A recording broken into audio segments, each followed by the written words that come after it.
Assalamualaikum warahmatullahi wabarakatuh. Perempuan dunia, langkah kakinya sudah terdengar di surga.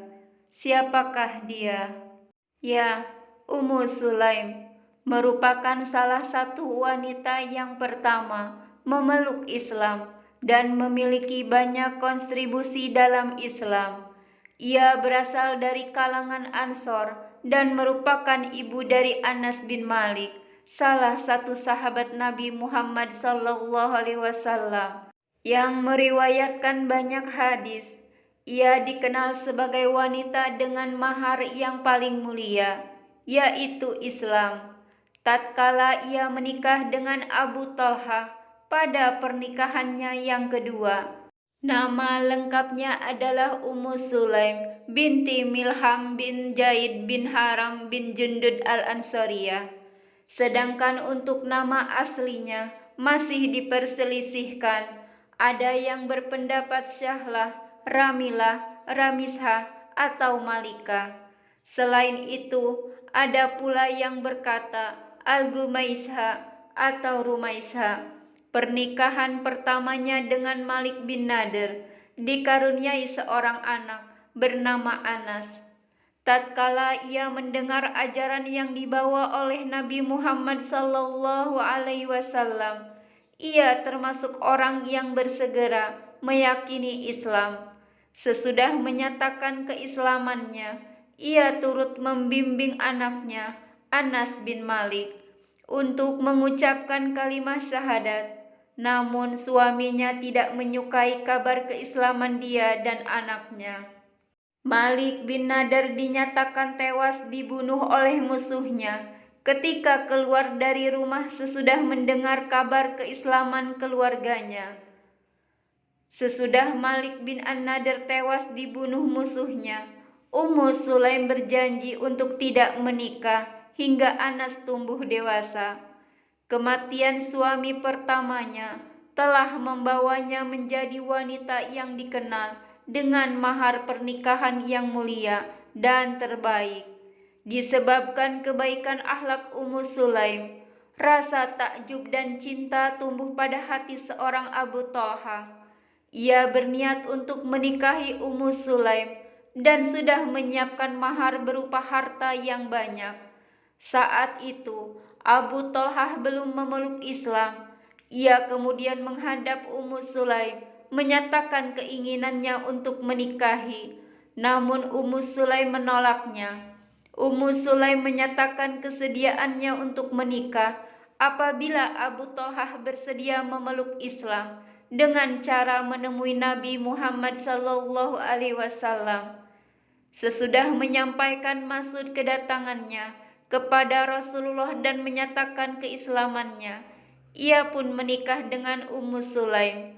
Pernikahan Ummu Sulaim dengan Abu Talha dikaruniai seorang anak bernama Abu Umair. Diriwayatkan dari Anas ibnu Malik dari Rasulullah SAW. Beliau bersabda, "Aku mendengar suara langkah kaki di depanku. Ternyata ia adalah Ar-Rumaisah Ummu Sulaim binti Milhan."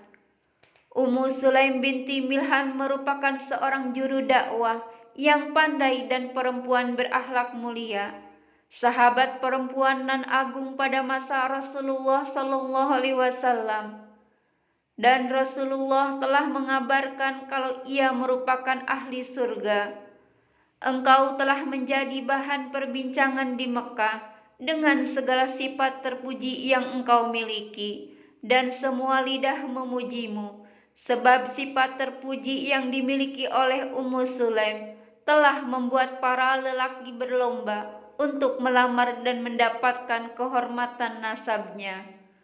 Sang anak pun tumbuh menjadi remaja yang bisa diandalkan. Dengan malu-malu Ummu Sulaim membawa sang anak untuk menghadap Rasulullah Al-Habib Al-Mustafa. Ia tawarkan kepada beliau agar buah hati dan anaknya itu diterima untuk menjadi pelayan beliau, sekaligus mendapatkan pancaran dari ajaran-ajaran sunnah. Nabi yang mulia, tidak ada yang dilakukan oleh Rasulullah selain menerimanya dan menyenangkan Ummu Sulaim. Rupanya hati Abu Thalhah bergetar ketika mendengar kisah tentang Ummu Sulaim dan anaknya Anas ibnu Malik. Ia yang masih seorang kafir itu pun hendak melamar dan menikahi Ummu Sulaim. Ia pun menawarkan mahar yang sangat banyak demi bisa menikahi Ummu Sulaim. Tetapi kejutan yang begitu besar membuat lidahnya tidak bisa berbicara saat sang mukminah nan saleh itu menolak lamaran Abu Thalhah. Dari Ummu Sulaim binti Milhan dalam riwayat Ibnu Sa'ad disebutkan bahwa Ummu Sulaim berkata, "Wahai Abu Thalhah, tidakkah engkau tahu bahwa Tuhanmu yang engkau sembah itu tiada lain hanyalah patung yang diukir oleh budak sipulan?" Abu Thalhah menjawab, "Benar." Maka Ummu Sulaim menyahut, "Tidakkah engkau merasa malu untuk menyembah patung yang diukir oleh seorang budak? Apakah engkau mau bersaksi bahwa tidak ada Tuhan selain Allah dan bahwa Muhammad adalah utusan Allah? Lalu aku rela menikah denganmu. Aku tidak menginginkan mahar darimu selain itu." Abu Thalhah menjawab, "Beri aku kesempatan untuk berpikir." Beberapa waktu setelah itu, ia kembali datang bergegas menemui Rasulullah yang saat itu beliau sedang duduk di antara para sahabat. Begitu melihat Abu Thalhah, beliau memberitahu para sahabat, "Abu Thalhah mendatangi kalian dengan cahaya Islam di kedua matanya." Abu Thalhah tiba di hadapan Rasulullah. Ia pun menceritakan tentang apa yang diminta oleh Ummu Sulaim binti Milhan. Abu Thalhah menyatakan Islam di depan umum, lalu menikahi Ummu Sulaim. Menurut sunnah Allah dan Rasulnya, dengan mas kawin yang tak ternilai dengan harta benda, yaitu Islam. Demikianlah diriwayatkan dari Anas ibnu Malik. Ia berkata, "Aku tidak pernah mendengar seorang wanita pun yang mendapat mahar lebih berharga dibandingkan dengan Ummu Sulaim. Maharnya adalah Islam." Demikianlah Ummu Sulaim, sang sahabat Nabi, wanita yang beriman, menjalani kehidupan rumah tangga bersama Abu Thalhah berdasarkan ajaran Islam. Ummu Sulaim juga menjadi contoh bagi istri soleha dengan sebaik-baiknya memegang hak-hak suami yang beriman, sebagai contoh bagi seorang ibu yang pengasih dan saleha, seorang pendidik yang mulia dan pendakwah bagi anak-anaknya. Anas ibnu Malik menceritakan tentang bagaimana cinta Abu Thalhah kepada Islam dan Rasulullah Shallallahu Alaihi Wasallam. Ia berkata, "Abu Thalhah adalah sahabat Ansor Madinah yang paling kaya.